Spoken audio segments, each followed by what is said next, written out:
இன்றைய செய்திகள் சிந்தனைகள் நிகழ்ச்சிக்கு உங்களை அன்போடு வரவேற்கிறேன். இன்றைக்கு சிந்திக்கவிருக்கும் முக்கிய செய்திகளை குறித்து முதலில் காண்போம். தமிழகத்தில் மூவரின் கட்டுப்பாட்டில் மணல் குவாரிகள், இடி வெளிக்கொண்டு வந்த பயங்கர ஊழல். அல்-கொய்தாவுக்கு ஆள் சேர்க்கும் பயங்கரவாதி சென்னையில் பதுங்கல். பயங்கரவாதிகளின் சொர்க்க பூமியாகிறதா தமிழகம்? தமிழகத்தை பழிவாங்க சபரிமலை யாத்திரையை முடக்க கேரளா முயற்சியா? நீட் யூஜி கேள்வித்தாள் முன்கூட்டியே வெளிவந்த வழக்கில் ஜார்க்கண்ட் இஸ்லாமிய பள்ளி ஈடுபட்டது அம்பலம். பயங்கரவாத நிதி கண்காணிப்பை திறம்பட கையாண்ட நாடுகளில் இந்தியா முதலிடம். இன்றைய செய்திகள் குறித்து சிந்திப்பதற்கு நம் அரங்கத்திற்கு மூத்த அரசியல் விமர்சகரும் மற்றும் சமூக செயற்பாட்டாளருமான திரு ராம வெங்கடாத்திரி அவர்கள் இணைந்திருக்கிறார். ஸ்ரீ டிவியின் நேயர்கள் சார்பாக அவரை வரவேற்கிறேன். வணக்கம் திரு வெங்கடாத்திரி சார். வணக்கம் வீரகாமராஜ். வணக்கம் சார். சார், இன்றைய முதல் செய்தியாக தமிழகத்தில் அரசாங்கம் ஒரு 28 இடங்களில் மணல் அள்ளலாம் அப்படின்னு சொல்லி உரிமை வழங்கியுள்ளது. அந்த 28 இடங்களில் மணல் அல்ல 15 மணல் நிறுவனங்களுக்கு உரிமை வழங்கியிருக்கு. இந்த சமயத்தில் இடி என்கிற அமலாக்கத்துறை அதிகாரிகள் ஒரு குற்றச்சாட்டை முன் வச்சிருக்காங்க. கிட்டத்தட்ட 4730 கோடி ரூபாய்க்கு ஊழல் நடந்திருக்கு இந்த மணல் மூலமா அப்படின்னு சொல்லி ஒரு 3 பேர் மேலே அந்த குற்றச்சாட்டை முன் வச்சிருக்காங்க. அதுவும் ஆதாரபூர்வமாக வச்சிருக்காங்க சார். அந்த 3 பேர் யார் அப்படின்னா, இந்த 15 நிறுவனங்கள் இருக்கு இல்லையா, அந்த 15 நிறுவனங்களும் அந்த 3 பேர் குடுமையில தான் இருக்கு அப்படின்னு சொல்லி அந்த ஆதாரத்தை அவங்க முன் வச்சிருக்காங்க. அந்த 3 பேர் யாரு அப்படின்னா, சண்முகம் ராமச்சந்திரன், கே ரத்னம், பி கரிகாலன் அப்படிங்கிற அந்த 3 பேர் தான். இந்த 3 பேர்த்துக்கு தான் சுற்றி அந்த 15 நிறுவனங்களும் ஒரு உரிமை வச்சிருக்காங்க. இவங்களோட பினாமிலாக அந்த 15 நிறுவனங்கள் செயல்படுது அப்படின்றத ஆதாரபூர்வமாக முன் வச்சிருக்காங்க. அதோடு மட்டுமல்லாமல் இந்த 2011 2011ஆம் ஆண்டுலேருந்து கிட்டத்தட்ட 273 மணல் அள்ளும் அந்த இயந்திரங்களை வாங்கியிருக்காங்க. அதுக்கும் ஆதாரபூர்வமான அந்த எப்படி வாங்கியிருக்காங்கன்னு சொல்லி அந்த ஜப்பான் நிறுவனத்திடமே அவங்கள அதுக்கான இதெல்லாம் அதுக்கான ஆதாரங்களை திரட்டியிருக்காங்க. அதோடு மட்டும் இல்லாமல் இந்த 209 இயந்திரங்கள் இவங்க சட்டவிரோத பண பரிமாற்றம் மூலமாக வாங்கியிருக்காங்க அப்படின்றதுக்காக அந்த விதியின் கீழே அது பறிமுதலும் செஞ்சுருக்காங்க. சார், இந்த செய்தியை நீங்கள் எப்படி பார்க்குறீங்க? தமிழ்நாட்டிலே இந்த மணல் கொள்ளை, தமிழ்நாட்டுடைய இயற்கை வளத்தை சுரண்டி தமிழ்நாட்டுடைய வருங்காலத்தை, விவசாயத்தை அழிக்கக்கூடிய கொள்ளைக்கார கும்பல் தான் இந்த திமுக. மணல் குவாரி ஒரு கொள்ளை, ஒரு மிகப்பெரிய ஊழல். இந்த மணல் கொள்ளை சம்பந்தமாக ஒரு 6 மாதத்துக்கு முன்பு கலெக்டர்லாம் கோர்ட்டுக்கு நீங்கள் நேரில் ஆஜராகணும்னு சொன்ன உடனே திமுகவில் பதறி போய் கலெக்டர் எப்படி நீங்கள் கூப்பிடலாம்? கலெக்டரை வர சொன்னது யார்? அமலாக்கத்துறை. அதே போல் சட்டவிரோத பணப்பரிமாற்றம் அவங்க சொல்லியிருக்காங்க. அப்போ சட்டவிரோத பணப்பரிமாற்றத்துக்கும் அந்த அமலாக்கத்துறைக்கும் மணல் குவாரிக்கு என்ன சம்பந்தம்? இப்படி அவங்கள கேள்வி கேட்டாங்க. சட்டவிரோத பண பரிவர்த்தனைக்கு இந்த மணல் குவாரிக்கு சம்மந்தமே இல்லை, தேவையில்லாமல் இழுக்கிறாங்க. அப்போ கோர்ட்டில் என்ன சொன்னாங்க? தமிழ்நாடு கவர்மெண்ட் கவனிங்க, நாங்கள் ஊழல் பண்ணல, தப்பே நடக்கலை அப்படின்னு சொல்லலை. சட்டவிரோத பண பரிமாற்றத்துக்கும் இந்த மணல் குவாரிக்கு நான் சம்மந்தம். இதுதான் கேட்ட கேள்வி. இப்போ இன்னைக்கு நீங்கள் சொன்ன நியூஸ் இருக்கு இல்லையா, அப்பயே நம்ம இதை பற்றி சொன்னோம். இப்போ இவங்க என்ன சொல்லியிருக்காங்கன்னா, 15 நிறுவனங்கள் டெண்டர் எடுத்திருக்காங்க. 15 நிறுவனங்கள் மணல் குவாரி அள்ளுறதுக்காக அந்த டெண்டர் எடுத்திருக்க நிறுவனங்கள். இந்த 15 நிறுவனங்கள்கிட்டையும் மணல் குவாரி, அந்த மணல் அள்ளக்கூடிய இயந்திரங்கள் இருக்கா? மணல் அள்ளக்கூடிய இயந்திரங்கள் வெளிநாட்டில் தான் வந்தாகணும். ஆமாம், ஜேசிபி மாதிரி தனி ஸ்பெஷல் மிஷின், அது ஸ்பெஷல் ஜேசிபி வச்சுக்கோங்களேன். ஜப்பான்லேருந்து தான் வாங்கி ஆகணும். அதுக்கான மிஷின்லாம் அங்கே தான் இருக்குது. ஓகே. ஏன்னா அந்த மணல் ஆற்றுக்குள்ளார் இறங்கி போய் எடுக்கணும் இல்லையா, கிட்டத்தட்ட அந்த மாதிரி டெக்னாலஜி அங்கே தான் வச்சுருக்காங்க. அப்போ இந்த 3 பேர், நீங்கள் சொல்லக்கூடிய 3 பேர் பேப்பரில் வந்திருக்கு. அந்த 3 பேர் தான் ஜப்பான்லேருந்து இந்த மணல் குவாரிக்கான இயந்திரங்களை இறக்குமதி செய்திருக்கிறார்கள். 15 நிறுவனம் இறக்குமதி பண்ணல, வாங்கலை. இந்த 3 பேர் தான். இது ஒரு ஆதாரம் வச்சுங்களா? இப்போ பாருங்கள், இதிலேயே பாருங்கள், சண்முகம் ராமச்சந்திரன் ஒருத்தர், அந்த சண்முகம் ராமச்சந்திரன் என்பவர் வந்து 273 மிஷின் வந்து ஜப்பான்லேருந்து வாங்கியிருக்கார் மணல் அள்ளுறதுக்காக. இந்த சண்முக ராமச்சந்திரன் பேரில் வந்து ஒரு குவாரி டெண்டர் எடுத்திருந்தா ஓகே, அவர் பேர் இல்லை, வேறு ஏதோ 15 நிறுவனம் இருக்குது. அப்போ சண்முக ராமச்சந்திரன் நீங்கள் வந்து வாடகைக்கு நீ மிஷின் எடுத்தியா, அப்படி கணக்காட்டணும் இல்லையா? அப்படி இல்லை. அப்போ Shanmuga Ramachandran one of the benami, அல்ல அந்த கம்பெனிகள் பினாமி, ஏதோ ஒன்று. நேரடியாக இந்த இது நடக்கலை, கொள்முதலோ இதுவும் நடக்கலை. இது முதல்ல. இதில் பாருங்கள், நீங்களே சொன்னீங்க 273ல் 209 சட்டவிரோதமான பண பரிவர்த்தனை மூலமாக வாங்கப்பட்ட மிஷின். வெளிநாட்டில் இம்போர்ட் பண்ணுற மிஷினில் ப்ராப்பராக இன்வாய்ஸ் இருக்கணும். 62 தான் ப்ராப்பராக இன்வாய்ஸ் கொடுத்து கரெக்டாக பில் பே பண்ணி வாங்கியிருக்காங்க. மிச்சம் 209 வந்து அது வாங்கினதுலேயே ஊழல், இன்வாய்ஸில் ஊழல். அப்போ ஏன் மணி லாண்டரிங் எப்படி வராமல் இருக்கும்? ஒரு 6 மாதம் முன்னால் தமிழக அரசு கோர்ட்டில் கேள்வி கேட்டாங்க இல்லையா, அதுக்கு பதில் இப்பயே வந்துடுச்சு பாருங்கள். அப்போ முழுக்க முழுக்க இந்த சட்டவிரோத பணப்பரிமாற்றம் தான் நடந்திருக்கு. இது ஒன்று. இதே இந்த செய்தி ஒரு 6 மாதம் முன்னே நம்ம பேசும்போது நான் ஒரு விஷயத்தை சொன்ன, திருப்பி ரிப்பீட் பண்ண விரும்புகிறேன். நீங்கள் சாதாரண ஒரு எலக்ட்ரிக் 2 வீலர் வாங்கினீங்கன்னு வச்சுக்கோங்களேன். இப்போ மொபைலுக்கு வந்து சிம் கார்டு மாதிரி எலக்ட்ரிக் 2 வீலர் வாங்கின உடனே ஒரு சிம் கார்டு வாங்கியாலும் அதை ரிஜிஸ்டர் பண்ண முடியும். ஏன்னா அந்த எலக்ட்ரிக் 2 வீலருக்கு வந்து அவன் வேரண்டி கொடுக்குறான். இத்தனை வருஷம் இவ்வளோ தூரம் ஓடினா வந்து அது அந்த சர்வரில் போய் நோட் ஆகும். நீங்கள் தொடர்ந்து ஓட்டாமல் இருந்தீங்கன்னா ரிப்பேர் ஆகிடும். நீங்கள் 6 மாதம் ஓட்டாமல் இருந்து போய் கிளைம் பண்ணிங்கன்னா கொடுக்க மாட்டோம். அப்போ நீங்கள் தினசரி ஓட்டுறீங்களாங்கிறது அங்கே மானிட்டர் ஆகும். இந்த சிம் கார்டு மூலமாக ட்ராக் ஆகி நீங்கள் இன்றைக்கி இவ்வளோ தூரம் போனீங்க, இந்த மாதிரி போனீங்க, இந்த மைலேஜ் வந்து எல்லாம் ரெக்கார்ட் ஆகும் சர்வரில். ஒரு சாதாரண எலக்ட்ரிக் வெஹிக்கிளுக்கு, புரிஞ்சுங்களா? இந்த ஜேசிபி மிஷின் வந்து நீங்கள் வாங்கிட்டீங்கன்னா பல லட்சக்கணக்கான ரூபாய் கொடுத்து வாங்க போகிறீங்க. அதுக்கு வந்து மெயின்டெனன்ஸ் கான்ட்ராக்ட் போடுவாங்க. ஏதாவது ஒரு பழுது அடைஞ்சிச்சுன்னா என்ன பண்ணோம், அந்த company has to give the compensation. அப்போ என்ன பண்ணுறான்னா ஒவ்வொரு செகண்டு ஒவ்வொரு நிமிஷம் இந்த இயந்திரம் வந்து என்ன இயங்குது அப்படிங்கிறது முழுக்க முழுக்க அந்த ஜப்பான் கம்பெனி போய் ரெக்கார்ட் ஆகிட்டு இருக்கும் எல்லாமே. இப்போ நான் வந்து 1 லட்சம் முறை அந்த கை இப்படி இயங்கிச்சு அப்படின்னு அவ்வளோ தேய்மானம் இருக்கும் இல்லையா? இவன் என்ன சொல்லுவான், 10,000 முறை தான் இயங்கிச்சு, எனக்கு தேஞ்சு போச்சு, கொடுனா கொடுப்பானா? அப்போ எல்லாமே ரெக்கார்ட் ஆகிருக்கும். இவங்க எங்கே மாட்டினாங்கன்னா இதெல்லாம் விஞ்ஞான ஊழல் பண்ணக்கூடியவங்க இல்லையா?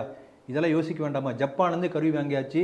இவனுடைய கருவியுடைய எந்த இடத்துல, அரியலூரில் பண்ணுதா, திருச்சியில் பண்ணுதா, அந்த மேலே போய் சேட்டலைட்டோட கனெக்ட் ஆகி அந்த ஜியோ லொக்கேஷன் முதற்கொண்டு மார்க் ஆகிடும். இந்த இடத்துல இவ்வளோ நேரம் வேலை செஞ்சது அப்படின்னு. கவர்மெண்ட் என்ன கணக்கு காமிச்சிருக்கான்னா, போன தடவை அந்த கோர்ட்டு கேஸ் வந்து அந்த கேஸ் என்னென்னா 36 கோடி ரூபாய்க்கு வந்து நாங்கள் மணல் அள்ளினோம். புரிஞ்சுங்களா? இப்போ அந்த மணல் அள்ளிலே அந்த மிஷின்கள் எல்லாமே என்னென்ன மிஷின், அமலாக்கத்துறை போய் ஜப்பான் கம்பெனியில் போய் கேட்டான், குடியா என்ன டேட்டா கொடுன்னு. அவன் சொன்ன கணக்கு பிரகாரம் அந்த மிஷின் இயங்கிச்சுன்னா 4700 கோடி ரூபாய் மதிப்புள்ள மணல் எடுத்திருக்கணும். அப்போ நீங்கள் சொல்ல 4600 சில்லற கோடி ரூபாய், 4600 கோடின்னு வச்சுக்கலாம். 4600 கோடி ரூபாய் ஊழல் நடந்திருக்கிறது. அதாவது 4600 கோடி ரூபாய் பணம் மணலாக எடுக்கப்பட்டு அந்த பணம் கணக்கில் காட்டப்படாமல் முறைகேடாக எங்கேயோ செலவழிக்கப்பட்டிருக்கிறது, எங்கேயோ பதுக்கப்பட்டிருக்கிறது. இங்கே தான் மணி லாண்டரிங் வருது. அப்போ எங்கே போயிருக்கோம்? நம்ம சாதாரணமாக வந்து இந்த செய்தியை போய் ஒரு சாதாரண ஒரு ஆட்டு சொன்ன என்ன சொல்லுவான், ஓ அப்படியா, அந்த 4600 கோடியில் தான் எடுத்து எங்களுக்கு எல்லாத்தையும் 4000 ரூபா கொடுத்தாங்களா ஓட்டு போடுறதுக்குன்னு கேட்பான். இருக்கலாம், அதுக்கு மேலே அவங்ககிட்ட நிறைய காசு இருக்குது.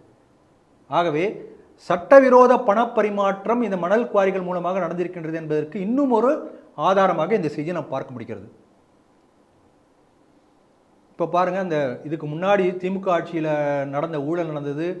அந்த சக்கரை மூட்டையெல்லாம் காணாமல் போச்சுன்னு சொன்னார். கேட்டால் எல்லாம் வந்து தண்ணியில் எல்லாம் கரைஞ்சி போச்சு சக்கரை முழுக்க. அப்போ சாக்கு மிச்சம் இருக்குமே, அதெல்லாம் கரையான் தின்னுடிச்சு சொன்னாரா இல்லையா? ஆகவே விஞ்ஞானபூர்வமாக ஊழல் செய்யக்கூடியவர்கள் திமுக காரர்கள் என்று சர்க்காரியா கமிஷன் சொன்னது. ஆனால் தங்களுடைய அரசியல் கணக்குகளுக்காக, அரசியல் காரணங்களுக்காக சர்க்காரியா கமிஷன் ரிப்போர்ட் தூக்கி குப்பையில் போட்டாங்க. திமுக வந்து காப்பாற்றப்பட்டது. அப்போ ஒரு என்ன சொல்ற காம்ப்ரமைஸ், ஒரு பொலிட்டிக்கல் காம்ப்ரமைஸ் அன்று பண்ணனுடைய விளைவு என்னன்னா, இன்றைக்கு மீண்டும் ஒரு விஞ்ஞான ஊழல் குவாரி என்ற பெயரிலே, மணல் என்ற கொள்ளை என்ற பெயரிலே தமிழகத்தில் நடந்து கொண்டிருக்கிறது. இன்னும் போக வரும். இதில் என்ன கவனிக்கணும்னா, இப்போ இந்த மாதிரி ஒவ்வொரு ஸ்டேட்டில் ஊழல் பண்ணுறாங்க இல்லையா, இப்போ தமிழ்நாட்டில் இவங்க ஊழல் பண்ணுறாங்க, வேற ஒரு ஸ்டேட்டில் ஒருத்தர் ஊழல் பண்ணுவாங்க. இப்படி ஊழல் பண்ணக்கூடிய எல்லாம் சேர்ந்து ஒரு கூட்டணி அமைச்சிருக்காங்க, ஒரு ஃபோரம். தங்களுக்கு இப்போ சங்கம் வைக்கிறாங்க இல்லையா, இந்த தொழிலாளர்கள் சங்கம், அந்த மாதிரி இந்த ஊழல் பண்ணக்கூடியவங்களாம் சேர்ந்து ஒரு ஃபோரம் மாதிரி ஒன்று அமைச்சிட்டாங்க. அதுக்கு பேர் தான் இண்டி கூட்டணி. இவங்க சொல்றது என்ன, மோடி எதிர்ப்பு அப்படின்னா என்ன அர்த்தம்? ஊழல் பண்ணுவதற்கு ஆதரவுன்னு அர்த்தம். ஆகவே கோடிக்கணக்கில் மக்கள் வயிற்றில் அடித்து ஊழல் செய்யக்கூடியவர்கள்லாம் சேர்ந்து அமைத்தது தான் இண்டி கூட்டணி. திமுக இதில் ஒரு அங்கம். இப்போ நமக்கு என்ன சந்தேகம்னா, இந்த 15 கம்பெனியே வந்து பினாமி, இந்த 3 பேர் தான் பின்னால அப்படின்னு இந்த செய்தி சொல்லுது. இப்போ நமக்கு என்ன சந்தேகம்னா, இந்த 3 பேரும் பினாமி. தமிழ்நாட்டில் ஒரு பெரிய ஜாயிண்ட் ஃபேமிலி ஒன்று இருக்கு, கூட்டு குடும்பம். அந்த கூட்டு குடும்பத்துக்கு இவங்களுக்கு பினாமியா, அல்ல அந்த கூட்டு குடும்பத்தின் ஒரு கிளைக்கு பினாமியா, அல்லது கூட்டு குடும்பத்துக்கு பணப்பட்டுவாத செந்தில் பாலாஜின்னு ஒருத்தர் இருந்தார், அப்பப்போ மாதம் மாதம் வந்து கப்பம் கட்டிடுவார். அந்த மாதிரி ஒரு இவன் கொஞ்சம் எடுத்துட்டு கப்பம் கட்டுக்கக்கூடிய ஒரு பினாமியா, இதெல்லாம் போக போக தெரியும். ஆகவே திமுக என்பதும் இண்டி கூட்டணி என்பதும் ஒரு ஊழலில் கை தேர்ந்த நாட்டை சுரண்டி கொள்ளையடிக்க வந்த கும்பல் என்பதை இந்த செய்தி மூலமாக மீண்டும் மக்கள் தெரிந்து கொள்ள முடியும். சார், இரண்டாவது செய்தியாக சென்னை விருகம்பாக்கத்தில் இருக்கக்கூடிய கிராண்ட் டவர் அப்படிங்கிற ஒரு ஹோட்டலில் ஒருவர் வந்து தங்கியிருக்காரு. அவர் பேர் அன்வர் ஷேக் அப்படின்னு. அவர் அங்கே ஒரு 6 மாத காலமாக இஸ்திரி போடுவராக இருக்கார், துணியெல்லாம் அயன் பண்ணி தருவாராக அங்கே வந்து வேலை செஞ்சுட்டு இருந்திருக்காரு. இப்போ திடீர்னு மேற்கு வங்கத்தை சேர்ந்த தனிப்படை போலீஸ் அதிகாரிகளை வந்து அவர் கைது செய்திருக்காங்க. என்ன விஷயம் அப்படின்னு கேட்டால், இவர் வந்து ஒரு அல்கொய்தாவுக்கு வேலை செய்கிற ஒரு தீவிரவாதி அப்படின்னு ஒரு அதிர்ச்சி அளிக்கக்கூடிய ஒரு செய்தியை வந்து தந்திருக்காங்க. இது எப்படி இவங்களுக்கு தெரிஞ்சது அப்படின்னா, மேற்கு வங்கத்தில் இந்த தனிப்படை போலீஸரை வந்து ஒரு தீவிரவாதியை கைது பண்ணியிருக்காங்க. அவர் கொடுத்த துப்பின் மூலமாக, அவர் கொடுத்த அந்த வாக்கின்படி இங்கே வந்து விசாரிக்கும் போது இவர் இந்த மாதிரி இங்கே இருந்தது தெரிய வந்திருக்கு. அதன் பிறகு இவரை கைது செஞ்சு இப்போது விசாரணை வந்து பண்ணிட்டு இருக்காங்க சார், இந்த மேற்கு வங்கத்தை சேர்ந்த தனிப்படை போலீஸார். இந்த செய்தி எப்படி பார்க்குறீங்க? தமிழகம் பயங்கரவாதிகளோட புகலிடம் என்று தொடர்ந்து நாம் பல முறை டிவியில் சொல்லிக் கொண்டே இருக்கிறோம். தமிழக அரசு பயங்கரவாதிகளுக்கு மெத்தன போக்கோடு நடந்து கொள்கிறது, திரும்ப திரும்ப சொல்லிகிட்டே இருக்கும். அதை பற்றி தமிழக மக்கள் யாரும் கவலைப்படுற மாதிரி தெரியல. ஒரு பயங்கரவாதி இங்கே இருக்கிறான் என்று சொன்னால் இங்கு உள்ள ஒவ்வொருத்தருடைய உயிருக்கு ஆபத்து என்ற உணர்வு கூட யாருக்கும் வர மாட்டேங்குது. எவ்வளோ பெரிய ஒரு பாதிப்பு பாருங்கள், யோசிக்கவே மாட்டேங்கிறாங்க யாருமே. இப்போ நீங்கள் சொன்னீங்க அந்த ஷேக்கு, அவர் வெஸ்ட் பெங்கால்லேருந்து அவர் வந்து இங்கே தப்பிச்சு இங்கே வந்திருக்கார். தப்பிச்சு இல்லை, அங்கே திட்டமிட்டு இங்கே வந்திருக்கிறார். அங்கே சில ட்ரைனிங்லாம் எடுத்திருக்காரு. அதே சொல்லியிருக்கிற வாக்குமூலத்தில் நாங்கள் வெடிகுண்டு பயிற்சி எடுத்தோம், துப்பாக்கி சுடும் பயிற்சி எடுத்தோம், அதெல்லாம் எடுத்திருக்காங்க. இப்போ அல்கொய்தாக்கும் அந்த அவர் இருந்த ஏற்கனவே சகாதத் என்ற ஒரு அமைப்பில், பயங்கரவாத அமைப்பில் இருந்திருக்கார். அதுக்கெல்லாம் ஆள் சேர்ப்பதற்காக இங்கே வந்திருக்கார். ஆள் சேர்க்கறதுக்காக வந்தவர் முதல்ல எங்கே போகிறாருன்னா, எனக்கு அதான் ஆச்சரியமாக இருக்குது. அந்த இதில் சொல்லக்கூடிய பகுதியில் நான் அடிக்கடி வாரத்துக்கு 2 நாள் போகக்கூடிய பகுதி விருகம்பாக்கத்தில் அந்த கம்ப்யூட்டர் மையம் இருக்கு இல்லையா, அந்த இடம் நடேசன் நகர்னு பேர். அங்கே ஐஏஎஸ் ஐபிஎஸ் அதிகாரிகள் தங்கக்கூடிய அடுக்குமாடி குடியிருப்பில் சில பராமரிப்பு பணிகள் வேலை இருக்குது, கொத்தனார் வேலை இருக்குது அப்படின்னு சொல்லிட்டு அதுக்காக வந்து நம்ம தான் உடனே பீகாரி, நம்மளாம் வடக்கன்ஸ் சொல்லுவாங்களே நம்ம ஊரில், வடக்கன்ஸ் சில பேர் அவங்க கம்மி சம்பளத்துக்கு வராங்கன்னு சொல்லி சேர்ப்பாங்க இல்லையா, அப்படி இந்த சித்தாள் வேலை, இடுபடி வேலைக்காக செங்கல் எடுத்து கொடுக்கறது, அந்த மாதிரி வேலைகளுக்கு இந்த அல்கொய்தா பயங்கரவாதி அங்கே வந்து சித்தாள் வேலைக்கு வந்திருக்கிறார். எவ்வளோ டேஞ்சர் பார்த்தீங்களா? யாரோ ஒருத்தர் சித்தாள் வந்தானா நீங்கள் ஜாகிரதையாக இருக்கணும், சந்தேகத்தோடு பார்க்கணும். இன்னும் நோக்கத்தோடு வந்தாரோ இனிமேல் தான் அடித்தாதான் தெரியும், அது இன்னும் வரலை. அங்கே சில மாதிரி இருந்த உடனே ஒரு உள்ளுக்குள்ளார ஒரு, ஏன்னா பயங்கரவாதிகள் எல்லாத்தையும் சொல்லி கொடுத்துருப்பாங்களே ட்ரைனிங் எல்லாம், இங்கே ஐபிஎஸ் ஐஏஎஸ் அதிகாரிகளுக்கு நம்மளை ஏதாவது கண்டுபிடிச்சிருவாங்களோ ஒரு மனசுக்குள்ளார ஒரு கலக்கம் வந்திருக்கு. சரி, இந்த இடத்துல எஸ்கேப் ஆகிடுவோம் அப்படின்னு சொல்லிட்டு அடுத்து இந்த நீங்கள் சொல்லக்கூடிய ஹோட்டலில் போய் அங்கே ஒரு 4 மாதம் தங்கியிருக்காரு. அங்கே என்னன்னா துணிக்கு வந்து இஸ்திரி போடுறது அந்த வேலை. அப்போ இவர் இங்கே இருக்கார், எங்கே இருக்கார் தெரியாது, வெஸ்ட் பெங்காலும் தப்பிச்சு வந்தாச்சு. நீங்கள் சொன்ன இன்னொருத்தர் வந்து கொடுத்த வாக்குமூலத்தில் ஏற்கனவே கைது செய்யப்பட்டு வலது கை, இவர் வலது கரம், ரைட் ஹேண்டு தேடிட்டு இருக்காங்க. இந்த ரைட் ஹேண்ட் என்ன பண்ணியிருக்காருன்னா தன்னுடைய மொபைல் ஃபோனை சுவிட்ச் ஆஃப் பண்ணி வச்சிருக்காரு. எல்லாம் இது எல்லாரும் மாற்றுறது ஒரு இதில் தான் என்ன பண்ணுவாங்கன்னா, அந்த சிம் கார்டை மாற்றிட்டு வேறு சிம் கார்டு போட்டு பேசினா கண்டுபிடிக்க முடியாது. இந்த ஒவ்வொரு மொபைல் ஃபோன்லேயும் ஐஇஎம்ஐ நம்பர்னு ஒன்று இருக்கும். அந்த மேனுஃபேக்சரிங் போர்டே அந்த நம்பர் வரும். நீங்கள் மொபைல் ஃபோனில் சிம் கார்டு பண்ணும்போது சிம் நம்பரும் அந்த நம்பரும் சேர்ந்து தான் டவருக்கு போகும். நீங்கள் இப்போ சிம் கார்டு வேறு மாற்றினாலும் அந்த மொபைலுடைய நம்பர் போகும் இல்லையா? ஒரே ஒரு முறை வேறு சிம் கார்டு வாங்கி இந்த மொபைலில் போட்டு வெஸ்ட் பெங்கால் இருக்கிறவர்கிட்ட பேசிட்டார். அது ரொம்ப நாள் கழிச்சு பேசினவொடனே டக்குன்னு பிடிச்சிட்டாங்க. விருகம்பாக்கம் டவரில் இருக்குது, கண்டுபிடிச்சிட்டாங்க. கண்டுபிடிச்சு அப்படியே நெருக்கி வந்து சைபர் கிரைம் குற்றவாளிகள் கரெக்டாக இந்த ஹோட்டலேருந்து பிடிச்சிட்டாங்க. இதான் நடந்தது. இல்லை கவனிக்க வேண்டியது என்னென்னா, ஒரு பழமொழி சொல்லுவாங்க ஆங்கிலத்தில், all roads lead to Rome என்று சொல்லுவார்கள். நீங்கள் எந்த பக்கம் போனாலும் கடைசியாக ரோமுக்கு தான் வரணும். அது சர்ச்சுக்காக சொல்கிறாங்களோ என்னவோ, அது என்ன, அது வேறு அர்த்தம், அது விடுங்க. இப்போ நான் என்ன சொல்கிறேன்னா, இந்தியா முழுக்க எங்கே எந்த தீவிரவாத வேட்டை நடந்தாலும், தேடுதல் வேட்டை நடந்தாலும் அதனுடைய அடுத்த கட்ட நகர்வு தமிழ்நாட்டிலே வந்து முடிகிறது. All terrorist search lead to Tamil Nadu. எவ்வளோ பெரிய ஆபத்து பாருங்கள். கேரளாவில் பயங்கரவாதிகள், பிஎஃப்ஐ தீவிரவாதிகள்லாம் வந்து பிடிக்கிறதுக்காக முயற்சி பண்ணுறாங்க. ஸ்பெஷல் ஃபோர்ஸ் தேடும்போது அவன் தமிழ்நாட்டில் பதுங்கி இருக்கான், சென்னையில் பதுங்கி இருக்கான், சென்ட்ரல் பக்கத்தில் பதுங்கி இருக்கான். செய்தி நம்ம பேசணும், செய்திகளில் பேசணும். சில மாதங்களுக்கு முன்பு போன வருஷம் ஸ்ரீலங்காவில் அந்த ஈஸ்டர் பாம் வழக்கு, அங்கே வந்து குண்டு வைத்த அந்த பயங்கரவாதிகள் தேடுதல் வேட்டை ஸ்ரீலங்கா கவர்மெண்ட் பண்ணுறாங்க. பண்ணோம்னா அது தொடர்புடையால் தமிழ்நாட்டில் தங்கியிருக்கான். மேற்கு வங்கத்தில் எவனோ பண்ணுறான், தேடுறாங்க, அடுத்த ஆள் தமிழ்நாட்டில் தங்கியிருக்கான். அப்போ எந்த அளவுக்கு ஆபத்தான பயங்கரவாதிகளின் புகலிடமாக தமிழகம் மாறிக்கொண்டிருக்கின்றது என்பதை நாம் புரிஞ்சுக்கணும்.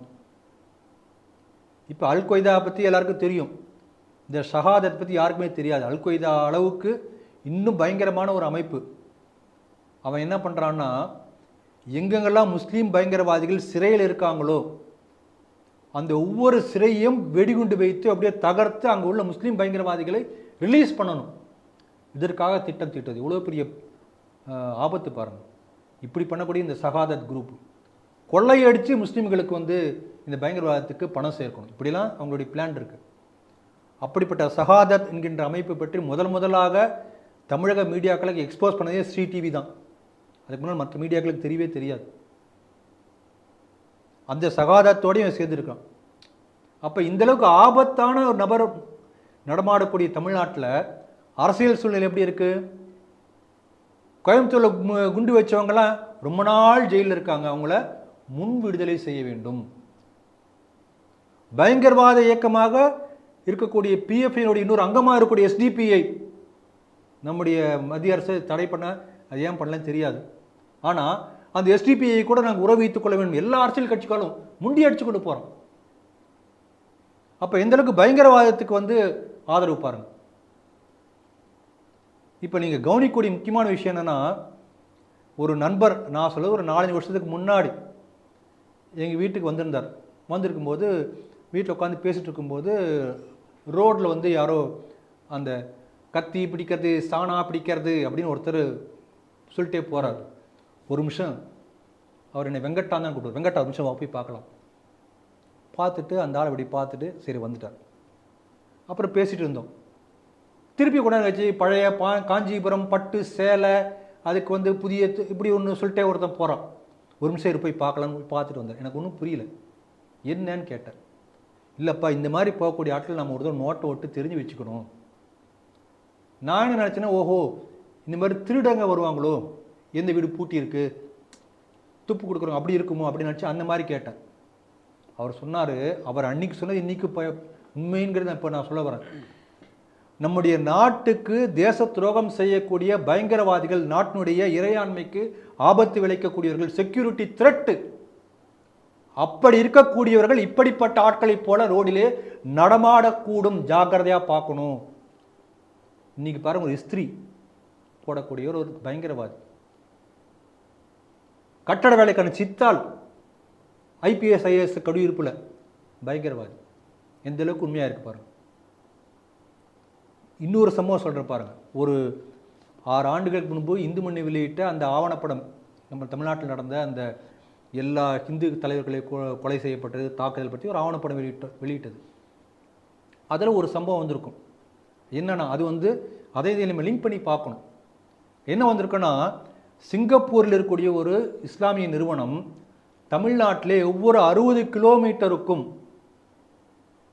ஒரு மசூதி ப்ளஸ் ஒரு கார் பார்க்கிங் பண்ணக்கூடிய மாதிரி, கார் 2 வீலர் பார்க் பண்ண மாதிரி ஒரு இடம், அப்புறம் 2-3 கடைகள் இருக்க மாதிரி ஒரு இடம் கட்டுவதற்காக இடம் வாங்க நினைக்கிறது. இடம் இருந்தால் சொல்லுங்கள். ஒவ்வொரு 60 கிலோமீட்டருக்கு. இப்போ நீங்கள் பாருங்கள், அந்த இடத்துல முஸ்லீம் இருக்கானா இல்லையா, அதுக்காக மசூதி இல்லை. ஒரு மசூதி 60 கிலோமீட்டருக்கு ஒரு மசூதி. அப்போ நீங்கள் யோசிக்கணும், எதுக்கு மசூதி 60 கிலோமீட்டருக்கு மசூதி வேணும்? சரிங்களா? ரெண்டாவது, 2 கடைகள் வேண்டும். அப்போ எதுக்கு கடை? பிஸ்னஸ் நடக்கிறதுக்காக கடையா, இல்லை ஏதோ பயங்கரவாத செயலுக்கு புகழெழுப்பு கொடுப்பதுக்காக கடையா? சந்தேகம் வருதா இல்லையா? அப்போ இதெல்லாம் நம்ம கனெக்ட் பண்ணி பார்க்கணும். அதனால் இந்த வியாபார நிறுவனங்கள் என்று வரக்கூடிய அமைப்புகள் கூட, ஸ்ரீலங்காவில் அதே போல் பயங்கரவாதம் நடந்த போது எல்டிடிக்கு ஆதரவாக சில ஜெராக்ஸ் கடையெல்லாம் இங்கே இருந்தது தமிழ்நாட்டில்.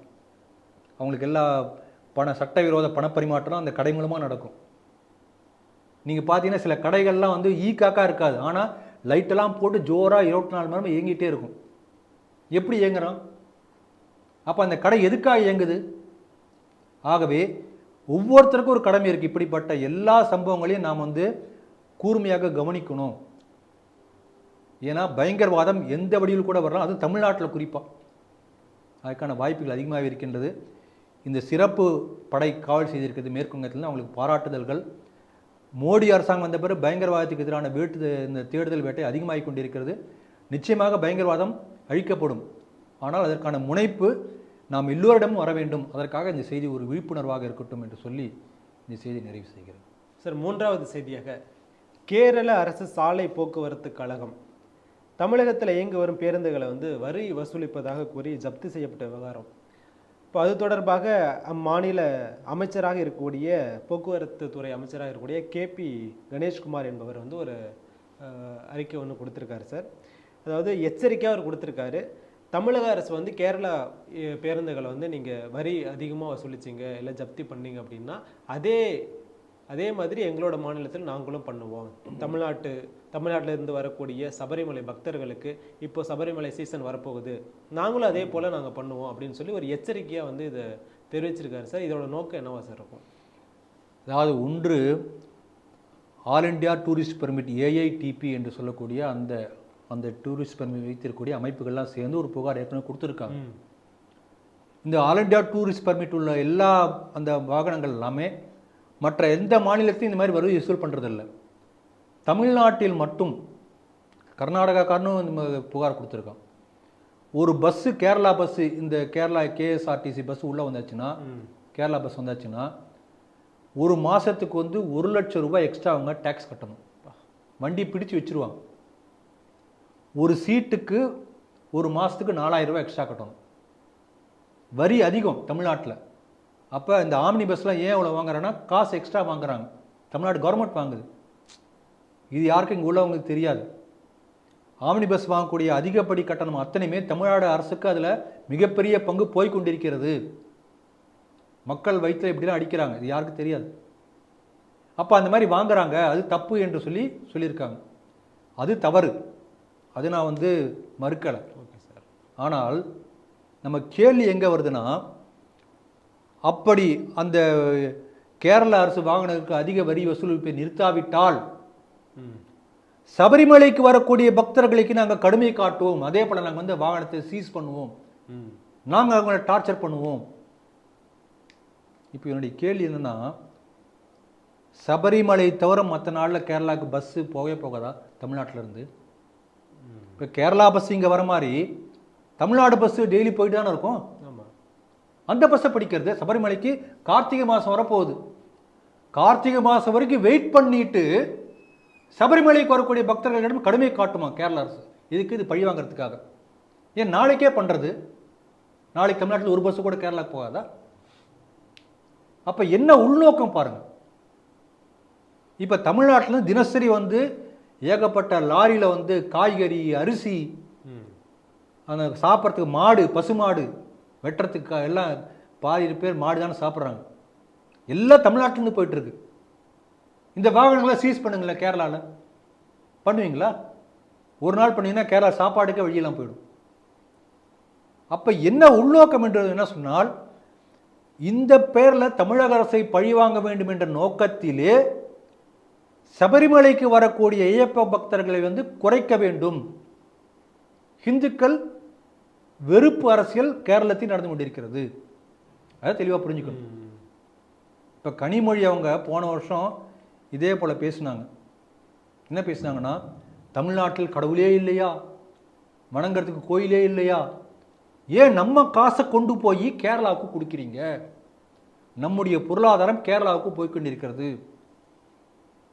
அவங்க சொன்னது ஒரு வகையில் பார்த்தா உண்மைதான். கேரளா அரசாங்கமே ஐயப்ப மலை வருமானத்தில் இயங்கி கொண்டிருக்கிறது. அவ்வளோ வருமானம் வருது அந்த 2 மாதத்தில். அது மறுக்க முடியாத உண்மை. ஆனால் அதை வைத்து ஒரு மொழி அரசியலும் ஹிந்து மத அரசியலும் கனிமொழி பண்ணாங்க. இங்கு உள்ள தமிழ் ஆர்வலர்கள் என்று சொல்லக்கூடிய பல பேர், ஐயப்பன் தமிழ் கடவுளா, தமிழ் கடவுள் இருக்கக்கூடிய முருகனுக்கு போங்க, கேரளா கடவுள் ஐயப்பனை கும்பிடாதீர்கள் நடந்தது. அப்போ தமிழ் வாழ வேண்டும் என்ற பெயரிலே ஹிந்து மத வெறுப்பு, ஹிந்து மத நிந்தனை இங்கே நடந்தது. அதுக்கு கனிமொழியும் அவங்க கூட போனாங்க, துணை போனாங்க. இன்னைக்கு ஐயப்பமலைக்கு போகக்கூடிய பல பேர் நீங்கள் பார்க்கலாம். பல சாதாரண டிரைவராக இருப்பாங்க, ஆட்டோ டிரைவராக இருப்பாங்க. அவங்களுக்கு ஐயப்பமலைக்கு போயிட்டு வந்தால் அந்த ஒரு 30,000 ரூபா 20,000 ரூபா செலவாகும். எப்படி போகிறீங்கன்னு நான் போய் கேட்டேன். இந்த மாதிரி போகிறவங்க பல பேர் நான் போய் பார்த்து கேட்போம் இல்லையா. அப்போ அவங்க சொன்னாங்க, சீட்டு போடுங்க சார். ஐயப்ப மலைக்கு போவதற்காக மாதம் மாதம், ஏன்னா திடீர்னு ஒரு 20,000 வராது, மாதம் 15,000, நம்ம 20,000 வந்து மாதம் ஒரு 1,500 ரூபா, மாதம் 2,000 ரூபா, மாதம் 1000 ரூபா அப்படி சேர்ப்பாங்க சீட்டு. ஐயப்ப மலை சார்ந்த சீட்டு. அந்த சீட்டு அது சேர்ந்து ஒரு 10,000 15,000 வரும், சேரும். அதை வச்சு போயிட்டுருவாங்க. அப்படி சாதாரண மக்கள். ஆமாம். இந்த ஐயப்ப மலைக்கு போகக்கூடியதுனால அந்த ஸ்லம்மில், குடிசை பகுதிகளில், ஏழை மக்கள் வாழக்கூடிய பகுதிகளில் மதமாற்றம் தடுக்கப்படுகிறது, கிறிஸ்துவ மதமாற்றம். அப்போ ஐயப்ப மலை போவதற்கு அது விரும்பாதவங்க யார், அந்த கூட்டம் யாருன்னு பார்த்தீங்கன்னா கிறிஸ்துவ சர்ச். ஏன்னா அவனுடைய வியாபாரம் படுத்து போகுது. பாருங்கள், மேல்மருவத்தூருக்கு பல பேர் இங்கேருந்து பாத யாத்திரை போவாங்க. சென்னையை பொறுத்த வரைக்கும் பல பேர், சென்னை, திண்டிவனம், இந்த விழுப்புரம் அந்த மாவட்டத்தை சேர்ந்தவங்களாம் அதிகமான பேர் திருவண்ணாமலையிலேருந்து கூட போவாங்க. சாரியாக போவாங்க. விரதம்ட்டு காலில் செருப்பு போடாமல் சிவப்பு ட்ரெஸ் போட்டு போவாங்க. இந்த மாதிரி பாத யாத்திரை போக ஆரம்பித்த உடனேனாச்சு இவங்களுடைய மதமாற்ற வியாபாரம் நடக்கலை. அப்போ என்ன பண்ணா, இதுக்கு போட்டியாக வேறு ஏதாவது ஒன்று பண்ணு. என்ன பண்ணலாம், வேளாங்கண்ணி பாத யாத்திரை. இப்போ என்ன சொல்கிறான்னா, நீ மேல்மருவத்தூர் பாத யாத்திரை போகிறதுனா உன் கையில் காசை நீ செலவு பண்ணி போகணும். வேண்டாம், வேளாங்கண்ணிக்கு போ, நான் காசு தரேன், நான் வந்து யூனிஃபார்ம் தரேன். அதாவது மெட்ராஸ்லேருந்து போகிறவங்களாம் ஒரு யூனிஃபார்ம், திருவண்ணாமலையிலேருந்து போகிறவங்கள வேற ஒரு யூனிஃபார்ம், வேற கலர். ஆமாம். விழுப்புரத்தில் போகிற வேற கலர் யூனிஃபார்ம். அப்போ அந்த கலரை பார்த்து எந்த சர்ச்சு கால்குலேட் பண்ணல, என்ன ஃபண்ட் அலோகேஷன் இல்லையா, பணம் விளையாடுது. அப்போ இட்ஸ் அரேஞ்சு பில்கிரிமேஜ், நாட்டு பக்தியால் வந்ததில்லை. அதே போல இந்த ஐயப்ப மலை யாத்திரையின் மூலமாக மிகப்பெரிய அளவிலே மதமாற்றம் தமிழ்நாட்டிலே தடுக்கப்பட்டு கொண்டிருக்கிறது. இதை பார்த்து வைத்தறிச்சல் இந்த கிறிஸ்துவ மிஷனரிகளுக்கு. நீங்கள் ஒரு விஷயம் தெளிவாக புரிஞ்சுக்கணும், கிறிஸ்துவ மிஷனரி வேற, தமிழ்நாடு அரசு வேறன்னு நினைக்கக்கூடாது. திராவிடம் வேற கிடையாது. அதே போல் கேரளாவில் அந்த ஆட்சியை வந்து அவங்க வந்து கிறிஸ்துவர்கள் அவங்க சொல்லபடியே நடக்க முடியும். அப்போ இவங்கெல்லாம் சேர்ந்து ஒரு கூட்டு செய்தி செய்திருக்கிறார்களோ என்கின்ற சந்தேகம் நமக்கு வந்திருக்கு. உங்களுக்கு வந்திருக்கா? கண்டிப்பாக. இதே எனக்கு வருது. அதனால் இப்போ பாருங்கள், இப்போ தமிழ்நாடு அரசாங்கம் ஒரே இந்த ஒரு செயலில் ஒரு கல்ல 2 மாங்கன்னு சொல்லுவாங்க இல்லையா. இப்போ பாருங்கள், 3 மாங்காய் அடிச்சிருக்கான். ஒன்று, ஒவ்வொரு பஸ்ஸுக்கும் மாதம் 1 லட்சம் ரூபாய் எக்ஸ்ட்ரா தமிழ்நாடு கவர்மெண்ட்டுக்கு வந்துடும். அப்படி வராமல் இருக்கணும்னா என்ன பண்ணணும், அந்த பஸ்ஸை வந்து தமிழ்நாடு ரிஜிஸ்ட்ரேஷனில் டிஎன் அன்று ஆரம்பித்து ஏதோ ஆர்டி ஆஃபீஸில் இங்கே ரிஜிஸ்டர் பண்ணணும். பண்ண மாட்டான். எதுக்கு அவன் பண்ணுறான்?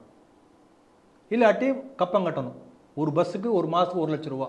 அப்போ எவ்வளோ பஸ்ஸு, எவ்வளோ ரூட்டு நீங்கள் கணக்கு பண்ணிக்கோங்க. இது வருமானம் ஆச்சா?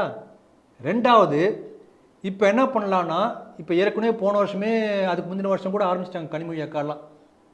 அது மலையாள கடவுள் தமிழ் கடவுள்னு பிரித்து பேச ஆரம்பிச்சிட்டாங்க. தமிழ்நாட்டு போனால் அங்கே போகணுமா? இப்போ நாளைக்கு அவன் பேசியிருக்கான் இல்லையா, ஏதோ 2-3 பஸ்ஸை ஐயப்ப மலைக்கு போகக்கூடிய பஸ்ஸை பிடிச்சி வச்சுட்டான்னு வச்சுக்கலாமே, தமிழ்நாட்டிலேருந்து டிஎன்எஸ்டி பஸ்ஸு பிடிச்சி வச்சுட்டா என்ன பண்ணுவாங்க? உடனே மலையாளி பார் தமிழனை பிடித்து வைத்தான் சிறை வைத்தான் பேசுவாங்களா மாட்டாங்களா? அப்போ மொழி அரசியல் பண்ணலாம்.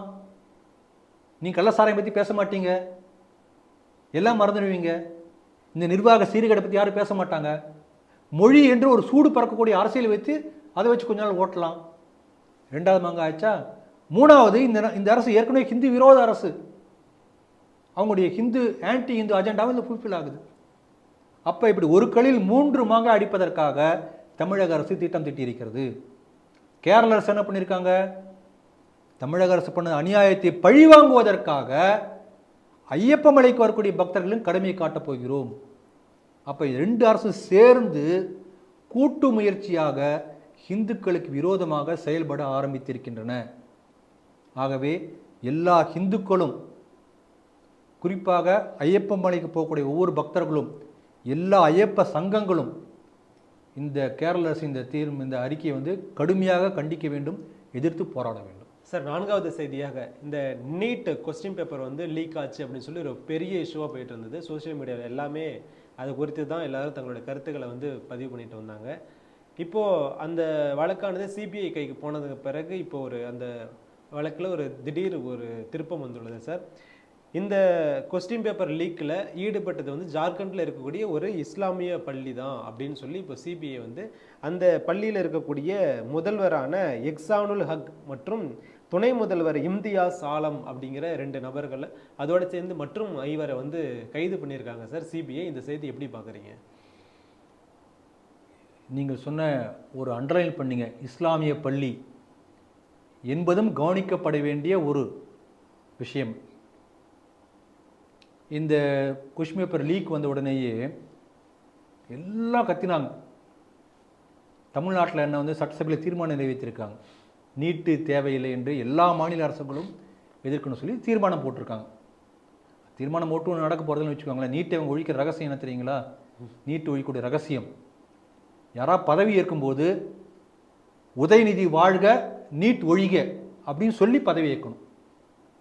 அதுதான் நீட் ஒழிப்பின் ரகசியம், வேற எதுவும் பண்ண முடியாது. அப்போ இவங்க என்ன பண்ணுறாங்க, இப்போ ஜார்க்கண்டில் பிடிச்சிருக்காங்க. இந்த கொஸ்டின் பேப்பர் லீக் சம்மந்தமான ஜார்க்கண்டில் இருக்கக்கூடிய அந்த பள்ளிக்கூடத்தில் ஹக்கு ஆலம் என்கிற 2 பேரை பிடிச்சிருக்காங்க. கல்லூரி முதல்வர் அதே போல் துணை முதல்வர் 2 பேரையும் வேண்டுமென்றே இந்த நீட் தேர்வு தாளை கசிய விட்டிருக்கிறார்கள், அதுக்காக பிடிச்சிருக்காங்க. ஏற்கனவே 2 பேர் அரெஸ்ட் பண்ணாங்க. அந்த 2 பேர் அரெஸ்ட் பண்ணப்போ அவங்களுக்கு பின்னாடி உதவி செஞ்சவங்க, அது அம்பு, அந்த 2 அம்பை எய்தது யாருன்னு பார்த்தா ஒரு 6 பேர். அந்த 6 பேரை ஜார்க்கண்டில் அரெஸ்ட் பண்ணாங்க. அந்த 6 பேர் ஒரு இன்ட்ரெஸ்டிங் சமாச்சாரம் இருக்குது. அந்த 6 பேர் அரெஸ்ட் பண்ணது காங்கிரஸ், ஜார்க்கண்ட் மாநில காங்கிரஸ் கட்சி அலுவலகத்தில் என்று செய்தி வந்தது. அது எங்கே வந்ததுன்னா, பல முன்னாடி ஆங்கில நாளிதழ்கள் அந்த செய்தி வந்தது. மறுநாளில் அதுக்கு கொஞ்ச நேரம் கழிச்சே ஃபேக்ட் செக்குன்னு ஒன்று இருக்குது, உண்மை கண்டறியும் ஒரு அமைப்பு. நீங்கள் என்ன ஒன்று புரிஞ்சுக்கணும், இந்த ஃபேக்ட் செக்கில் ஏதாவது ஒன்று உண்மை அப்படின்னு வந்ததுன்னா அது பொய்ன்னு நீங்கள் எடுத்துக்கலாம். ஏதாவது ஒன்று பொய்ன்னு வச்சுக்கோங்களேன், அது உண்மையை நீங்கள் எடுத்துக்கலாம். ஏன்னா அந்த ஃபேக்ட் செக்கினுடைய நம்பகத்தன்மை அவ்வளோதான் எனக்கு தெரிஞ்சு. எல்லா ஊடகங்களையும் வந்த பிறகு என்ன பண்ணிட்டாங்கன்னா, இந்த ஃபேக்ட் செக் உடனே உள்ளே பூந்து நான் உண்மையை கண்டறிகிறேன்னு சொல்லிட்டு, அந்த மாதிரிலாம் இல்லை, காங்கிரஸ் கட்சி அலுவலகத்தில் 6 பேர் அரெஸ்ட் பண்ணப்படவில்லை. அப்போ அந்த 6 பேர் காங்கிரஸ் கட்சியா இல்லையாங்கிறத சொல்லலை. ஆனால் காங்கிரஸ் கட்சி ஆஃபீஸ்லையும் அரெஸ்ட் பண்ணலை அப்படின்னு ஒரு ஃபேக்ட் செக் சொல்லிட்டாங்க. அதனால் அந்த விஷயத்தை நம்ம கடந்து போயிடுவோம். இப்போ என்னன்னா, இதே போல் பாருங்கள், நிறைய இந்த மாதிரி முரண்பாடு கொண்டே இருக்கும். ஒரு மாணவி கோர்ட்டில் கேஸ் போட்டால் அப்போ அவளே ஃபோர்ஜரின்னு சொல்லிட்டு அந்த மாணவி பெரிய தியாக சிம்பம், தியாக பிம்பம் அப்படின்னு சொல்லி காங்கிரஸ் கட்சி எல்லா கட்சியும் சேர்ந்து இது பண்ணாங்க, மாறி மாறி அப்படியே அவனை பாராட்டினாங்க. கடைசியாக சீட் அண்ட் ஃப்ராடு ஃபோர்ஜரின்னு சொல்லிட்டு கோர்ட்டு காரி துப்பிச்சு. புரியுங்களா? அது பண்ணது காங்கிரஸ். இப்போ தமிழ்நாட்டில் இங்கே பார்த்தீங்கன்னா கிட்டத்தட்ட 18க்கு மேற்பட்ட தனியார் மெடிக்கல் காலேஜ் நீட் வருவதற்கு முன்பு நீங்கள் யாராவது ஒருத்தர் போய் நீங்கள் கேட்டு பாருங்கள். ஒரு மெடிக்கல் காலேஜில் ஒரு எம்பிபிஎஸ் சீட் வாங்கணும்னா சர்வசாதாரணமாக 1 கோடி, 1.5 கோடி, 1.25 கோடி, 2 கோடி ஒரு சீட்டுக்கு. அப்போ ஒவ்வொரு ஆண்டும் எத்தனை 1000 கோடி வந்து சும்மா அட்மிஷன்லேயே வாங்க முடியும். யோசனை பண்ணுங்க. இந்த எம்பிபிஎஸ் எம்டி ஸ்பெஷல் கோர்ஸ் அதுக்குள்ள நிறையா காசு. அப்போ பணம் காய்க்கும் மரமாக ஒரே ஒரு எம்பிபிஎஸ் காலேஜ் இருந்தால் போதும். அவனை 17-14 தலைமுறைக்கும் அவன் அப்படியே பணத்தையே கட்டி மாலையாக போட்டால் கூட வந்துகிட்டே இருக்கு காசு. அந்த அளவுக்கு பணம் காய்க்கும் மரம் இந்த மெடிக்கல் இன்ஸ்டிடியூஷன்ஸ். அவ்வளவு பணம் காய்க்கூடிய மரம் வந்து எல்லாம் எங்கள் பினாமி கையில், இந்த அமைச்சர்கள், திமுக, இந்த குடும்பம், ஜாயின்ட் ஃபேமிலி கையில் இருந்தது. இப்போ நீட் வந்து எல்லாம் ஒழிச்சாச்சா சும்மா இருப்பாங்களா? ஆகவே அந்த வயிற்றெரிச்சல் தான் இப்படி வேலை செய்யுது, வேற ஒன்றும் இல்லை. பெரிய ஒரு மாணவர்களுடைய கல்வி எதிர்காலத்தை பற்றியெல்லாம் கவலைப்படக்கூடிய அரசாங்கம் ஒன்றும் கிடையாது. அவங்களுடைய வருமான டப்பு போச்சு. ஏன் எல்லாம் இண்டிகூட்டில் ஒன்றா சேர்ந்தாங்க? டப்பு போச்சு, அவ்வளோதான்.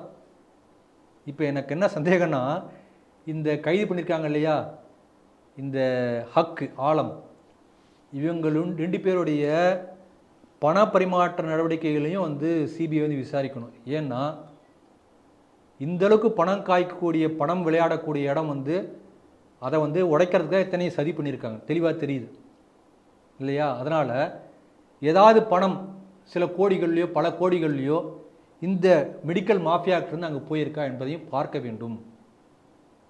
அதனால் இதை கவனிக்கணும்.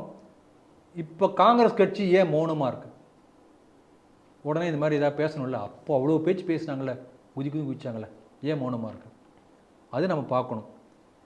தமிழக அரசு இந்த நீட்டுக்காக தீர்மானம் போடுறாங்க. ஆனால் கள்ள சாராயத்தினால இவ்வளோ பேர் இறந்து போனாங்க, இவ்வளோ மக்கள் வந்து பாதிக்கப்பட்டிருக்காங்க, அதை பற்றி விவாதம் நடத்துவதற்காக எதிர்கட்சிகளை வெளியில் அனுப்பிச்சிடுவாங்களாம்.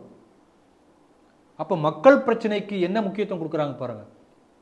ஆகவே காங்கிரஸும் சரி அல்லது திமுகவும் சரி தங்களுடைய அரசியல் லாபத்துக்காக மாணவர்களுடைய வாழ்க்கையிலே விளையாடி கொண்டிருக்கிறார்கள், மாணவர்களை பலிகட ஆக்கி கொண்டிருக்கிறார்கள். ஆனால் இவங்க அந்த மாதிரி பண்ணாலும் கூட, இத்தனை மீடியா பவர் வச்சு பண்ணாலும் கூட சாதாரண மக்கள் புரிஞ்சுக்கிறாங்க. நீட் வந்து அவங்களுக்கு வரப்பிரசாதம் நினைக்கிறாங்க. பல பேர் நீட்டை வந்து ஆதரிக்கிறார்கள். ஆகவே மெல்ல மெல்ல மக்கள் புரிய ஆரம்பித்திருக்கிறார்கள். இவருடைய போலி வேஷம் கலைந்து கொண்டு வந்திருக்கிறது. சார், 5வது செய்தியாக FATF அப்படிங்கிற ஒரு சர்வதேச அமைப்பு ஒன்று இருக்குது சார். இப்போ அவங்க ஒரு அறிக்கை ஒன்று கொடுத்துருக்காங்க. அதாவது இந்த பயங்கரவாத நிதி கண்காணிப்பை திறம்பட கையாள்கிறது இந்தியா அப்படின்னு சொல்லி அவங்க ஒரு மதிப்பீடு ஒன்று வந்து கொடுத்துருக்காங்க. இந்தியாவுக்கு ஒரு பாசிட்டிவான ஒரு எல்லா நாடுகளும் இருக்கும்போது இந்தியாவுக்கு அந்த அங்கீகாரத்தை வந்து அவங்களே கொடுத்துருக்காங்க. இந்த செய்தி எப்படி பார்க்குறீங்க? மிக மகிழ்ச்சியான செய்தி. அதாவது சர்வதேச அளவில் பயங்கரவாத அமைப்புகள்லாம் வந்து சர்வதேச அளவில் முறைகேடாக வரக்கூடிய பணத்தை பயன்படுத்தி தான் அங்கே பயங்கரவாத செயல்களை செய்கிறாங்க. அந்த முறைகேடாக வரக்கூடிய பணத்தை கட்டுப்படுத்தக்கூடிய எல்லா ஏற்பாடுகளையும் திறமையாக இந்தியா கடந்த ஓராண்டில், கடந்த 4-5 ஆண்டுகளில் செய்திருக்கின்றது என்று பாராட்டு தெரிவித்திருக்கிறது.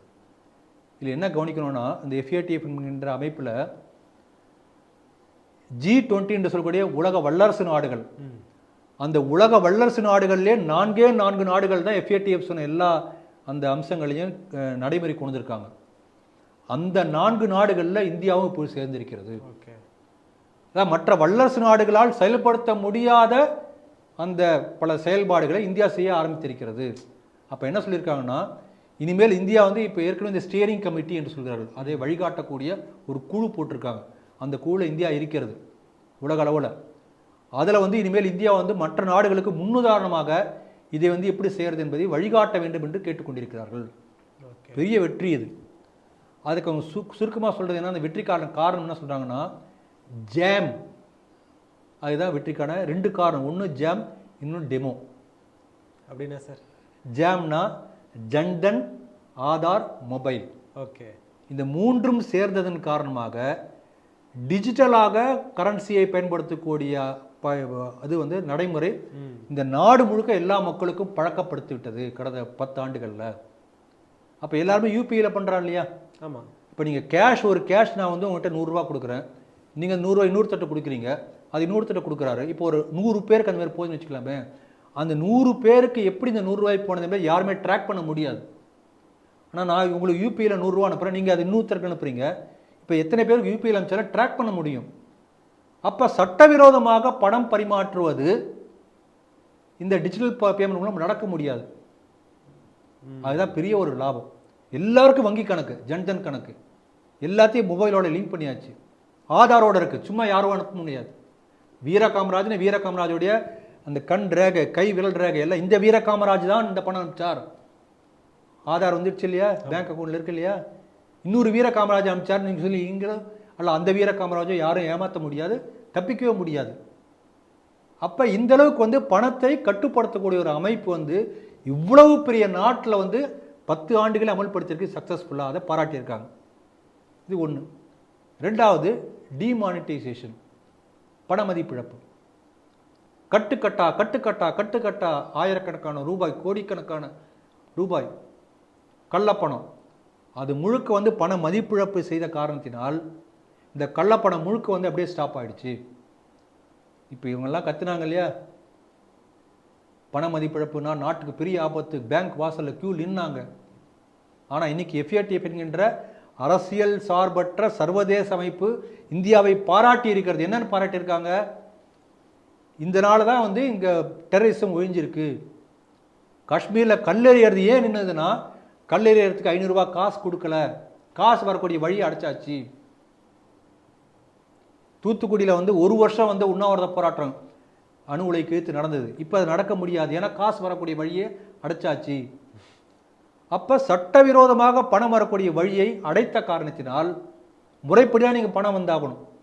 இதில் குறிப்பாக என்ன சொல்கிறாங்கன்னா, டெரர் ஃபண்டிங், பயங்கரவாதத்துக்காக பணம் போகக்கூடிய வழிகளை அடைத்திருக்கிறார்கள். அதில் இன்னொரு வார்த்தை சொல்லுங்கன்னா, NGO டெரர் ஃபண்டிங், சமுதாய தொண்டு நிறுவனங்கள் என்று சொல்லிக்கொண்டு அதற்காக கோடிக்கணக்கில் பணம் வாங்கி அதை வந்து இந்த மாதிரி சட்டவிரோத செயல்களுக்காகவோ டெரருக்காகவோ பயன்படுத்தக்கூடிய முறை வந்து முழுக்க முழுக்க கண்காணிப்பு பண்ணக்கூடிய ஒரு அமைப்பு இந்தியாவில் வந்தாச்சு. யார் இந்த மாதிரி பண்ண முடியாது, எந்த NGO முந்தி மாதிரிலாம் எல்லாம் பண்ணிட்டு இருக்க முடியாது, அதெல்லாம் பாராட்டியிருக்காங்க. இப்போ நம்ம இங்கே என்ன கவனிக்கணும்னா, சில மாதங்களுக்கு முன்னாடி கிறிஸ்துவ அமைப்புகள், அப்புறம் வந்து இந்த இடதுசாரிகள், கம்யூனிஸ்ட் எல்லாம் சேர்ந்து பெரிய போராட்டம் நடத்தாங்க டெல்லியில், பல பெரிய பெரிய நகரங்களில். என்ன நடத்தாங்கன்னா, FATF ரெக்கமெண்ட் பண்ண அந்த ரெக்கமெண்டேஷனை அமல்படுத்துகிறோம் என்று சொல்லி நீங்கள் என்னுடைய குரல் வழியை நெருக்காதீர்கள். இப்போ நம்ம என்ன லிங்க் பண்ணணும்னா, FATF பாராட்டுகிறது, சர்வதேச அமைப்பு, அரசாங்கம் சாராத அமைப்பு, அரசியல் சாராத அமைப்பு பாராட்டி இருக்கிறது. என்னன்னா, பயங்கரவாதத்துக்கு எதிரான நடவடிக்கைகளை இந்த பணப்பரிமாற்றத்தை தடுத்த காரணத்தினால் கட்டுப்படுத்தி இருக்கிறது இந்தியா என்று பாராட்டி இருக்கிறது. சில மாதங்கள் என்ன சொன்னாங்க, எங்கள் குரல் வழியை நெருக்கிறது என்று இதே இடதுசாரிகளும் கிறிஸ்துவ மிஸ்லிம்களும் போராடினார்கள். அப்போ நம்ம கேள்வி என்னன்னா, இந்த பணத்தை வைத்துக்கொண்டு பயங்கரவாதம் செய்யக்கூடிய பயங்கரவாத அமைப்புகளுக்கும் இந்த கிறிஸ்துவ மிஷினரிகளுக்கும் இடதுசாரிகளுக்கும் என்ன சம்பந்தம், என்ன லிங்க்? சந்தேகம் வருது இல்லையா? அதனால் இப்போ நம்ம ஒரு பெரிய ஒரு நல்ல ஒரு நம்முடைய நாட்டுடைய ஆட்சியை வந்து நல்ல ஒரு மகத்தான மகான் கையில் கொடுத்துருக்கோம் 3வது முறையாக. அதனால்தான் இப்போ மும்பையில் நடந்த பெரிய டெரர் அட்டாக் அதெல்லாம் திருப்பி வராத காரணமே அப்படிப்பட்ட ஒரு மகாத்மா தான். ஆனால் அவர் வந்து ஆணவம் பிடித்தவர்னா சில பேர் பேசினாங்க, அரகண்ட்டு சொன்னாங்க. ஆனால் அப்படிப்பட்ட அரகண்ட் மோடியால் தான் இன்றைக்கு நாடு வந்து பாதுகாப்பாக இருக்கின்றது என்று சர்வதேச அமைப்பான FATF பாராட்டி இருக்கிறது. மோடியுடைய பணி தொடரட்டும். மிக்க நன்றி சார். இன்றைய செய்திகள் குறித்த சிறப்பான மிக தெளிவான சிந்தனைகளை நேயர்களுக்கு வழங்கியதுக்கு மிக்க நன்றி. நேயர்களை, இத்துடன் செய்திகள் சிந்தனைகள் நிகழ்ச்சி முடிவடைகிறது. மீண்டும் அடுத்த நிகழ்ச்சியில் சந்திப்போம். அதுவரை உங்களிடமிருந்து விடைபெறுவது உங்கள் வீர காமராஜ். நன்றி, வணக்கம், ஜெய் ஹிந்த்.